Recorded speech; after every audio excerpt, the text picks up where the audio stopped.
Okay, friends, let's make pot roast. So the first thing you need to do is find yourself a delicious cut of meat. I got this on sale at Jewel. It was $30. I paid a little over $16. All right, and look at this gorgeous pot roast that I have here. The second thing you want to do is go ahead and unpackage it and let it sit at room temperature for a little while. Make love to it with your salt and pepper. Put some garlic on there, let it rest, okay? The next thing we're gonna do is we're gonna get our base going, all right? So we do like to work with butter because that makes everything taste so delicious. I'm using half a stick of butter, 4 tablespoons. I already got that started. Melting here for us. All right, the next thing you're gonna need is some really high quality minced garlic. If you wanna cut your garlic up fresh, more power to you. I almost always use this shortcut, okay? Don't be shy with your garlic. Garlic is not only excellent for your body, but it makes everything taste delicious. All right, you want to get yourself some really high quality black pepper. Okay, I really like this brand a lot. All right, so black pepper, my base. Okay, do not let your butter burn, but you do want it nice and crispy. Next thing I want to do is talk about salt. I don't use regular iodized salt anymore. I use sea salt. When it comes out of the ocean, it has magnesium and a bunch of other minerals in it that are good for the body. You know, we're not hydrated when we drink a lot of water. We're hydrated when we have these minerals in our cells, so our cells can be hydrated. I don't dislike this one. Okay, it's probably my last choice though. Here's my favorite. My go-to is Celtic sea salt. All right, they actually pull the ocean in, dry it in the sun, and jar it for us, and it's always moist. I really like this one because if you watch my videos very much, you know that I really like to kind of use my fingers to pinch my my spices on, and this one has a really nice wide open jar lid. You can get that on our website, hilltopliving.com or hilltopfarmusa.com. All right, so now that I have my base going and my butter is starting to brown, I'm gonna put this delicious meat right on top of it, okay? Now, what are we doing here? We're gonna go ahead and sear, get a nice, delicious searing coating going on this pot roast. Even though we're gonna slow cook it in the oven on 350 for a couple hours, we wanna make sure that we get all the juices sealed in there at high temperature. So I have a pretty good flame going here. It's like medium high. I've got my butter, my garlic, my salt, my pepper in here. And so we're gonna go ahead and let this crisp up a little bit. I'll flip it, and then we'll add a couple other pieces. Let me walk over here and wash my hands since I just touched raw meat. I'll be right back. We're waiting for that to get nice and well coated in our butter, garlic, spice combination. Now, to be honest with you, if I had basil or rosemary, I would go ahead and put that in my aromatic base here. I don't have it, so I'm not adding it, okay? I'm gonna make sure this butter gets all over my pot roast. It's already starting to look delicious. I don't like to use a lot of different utensils. Yes, I'm flipping this with a knife. All right, in a very short amount of time, we already have a pretty decent looking coating over there. Let me show it to you. I'm using a Dutch oven today. This is cast iron coated in ceramic, and it's terrific. This one's like hundreds of dollars if you buy it new. I got mine at Goodwill for $14.99, okay? What's super nice about a Dutch oven like this is that when I put the lid on, it will hold the heat. All right, my oven timer is not going to actually turn this on for 40 minutes after the video ends. So what's gonna happen is we're gonna sear in all the juices. I'm gonna add all my vegetables. We'll do that next. I'll put the lid on it, I'll put it in the oven. It will hold temperature until the automatic timer turns on. If you don't know how to use your automatic timer on your oven, you know, that is a homemaker pro tip. To go ahead and figure that out. Read your instructions, whatever it takes for you to figure out how to use your oven timer. Like, I have an appointment, so I'm leaving here in a moment. And my husband won't be home until 5:30. So I want to make sure that I have dinner ready for him. And I'm not going to be here. My mom taught me that. Everything that I teach you, I've learned from the older generations. Now the next thing that we're gonna need is we're gonna need some really high quality bouillon. And I stopped using those little square ones a long time ago. This is much better. It's soup base, okay? Better than bouillon. This one's beef. So in a moment here, we're gonna add our vegetables, okay? And I've already taken some hot water and dissolved that soup base in here. So this is basically beef broth, all right? And we're gonna use this for our juice instead of water.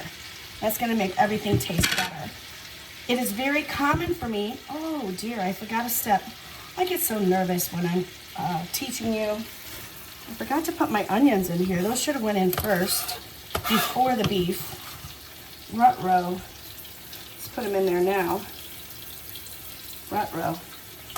I'm gonna go ahead and move my meat over to make room for these onions to saute real nice. Ruh-roh. I kind of knew there was something off, but I get nervous when I'm teaching you. Sorry, I'm not a pro YouTuber. I'm just a girl with a big heart that wants to help new moms. And I want to help new dads and anyone who's just starting out.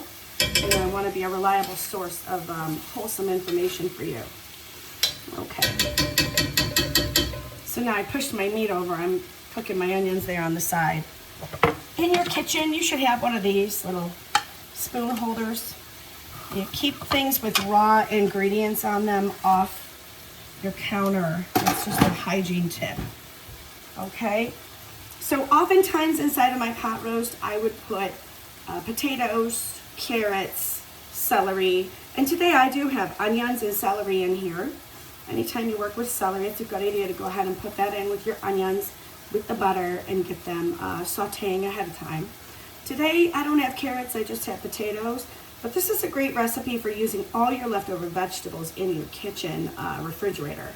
So a pro tip of homemakers for many generations now is try not to throw anything away, all right? So when your vegetables start to get toward the end of their perkiness, cook some pot roast and put them all in there, okay? So let me tip this pan again and show you how it's coming along. Let's see. Okay. And here's what we've got going right now. Let's tilt my camera over here. Okay. Here's what we've got going right now. We've got some very raw pot roast, but it's searing on both sides. Okay, it's actually looking quite delicious. We have our onions in there with our celery, okay? And we're just gonna get a real nice, look at how beautiful that looks, nice and brown, very raw. If I cut this open, this is completely raw, okay? But what this does is this captures the moisture and locks in a lot of the wholesome deliciousness of the meat, so you don't lose it as you're slow cooking your pot roast, all right? I've got my onions in there, they're looking good. Got my celery in there. You know, celery can be a little like, a little bit strong. So when you cook them in the butter early on, they really soften up and add a nice dimension to your food. Now, if I were doing this rapid style, like I've shown you some of my other recipes where I do things quickly after work, I would actually go ahead and set this aside, and I would repeat this butter, salt, pepper, garlic, onion mixture and put my potatoes in there. But today that's not going to be the way we do it. We're just gonna go ahead and put our potatoes on top. Again, I usually use carrots. Oops, one of them got away. Don't burn yourself like I did this week. Really a pain when you burn yourself, Mama and Papa. Use your oven mitts. Don't try to put your hands in those hot ovens. All right, and this is where our bouillon's gonna come in real handy. Okay, so this is no longer just water. This is actually beef bouillon. I showed you the soup mix I used to make it. All right, and I'm gonna go ahead and just get all this delicious goodness right in here with my potatoes. Okay. All right. Now, as this cooks, it's gonna create more liquid. I'm a little bit nervous that I put too much liquid in there. So if this is the case for you, I'm gonna give you a pro tip. Let's see. I am not a professional cook. I just love my family and I like to give them delicious food. I don't like to let anything that my husband works hard to pay for go to waste. And I think there's too much liquid in here. So let me show you what I'm gonna do. On the bottom of my oven, I'm gonna go ahead and put this bad boy down just in case this boils over while it's cooking. It'll catch in this cookie sheet and it will not burn to the bottom of my oven. I'm just gonna set that in there right now. I'm moving my grate down to the bottom rack because this Dutch oven is pretty substantial. All right, so you want this to be hot because this is kind of a time capsule that the oven is going to turn on in a moment. And it's gonna cook while I'm out at my doctor appointment. And my husband will come home at 5:30 and he'll just feel so loved because I've got dinner ready for him. All right, so take good care of your men and women. Take good care of your family. To be honest with you, again, I get nervous when I'm talking to you, but you do want to salt and pepper these potatoes. And if you wanted to, you could very easily put a little bit of butter on the top of this. So I think I might do that too. Get a little bit of salt in here. Okay. And I am not against adding a little bit of butter. I do think I have too much liquid in there. Darn nabbit. I don't do things perfectly on camera. It's okay. If you're not perfect, I'm not perfect either. All right. The butter makes everything taste better. I might go ahead and ladle out some of this liquid because I'm pretty sure it's going to boil over, and that's undesirable. So let's see, how am I going to do that?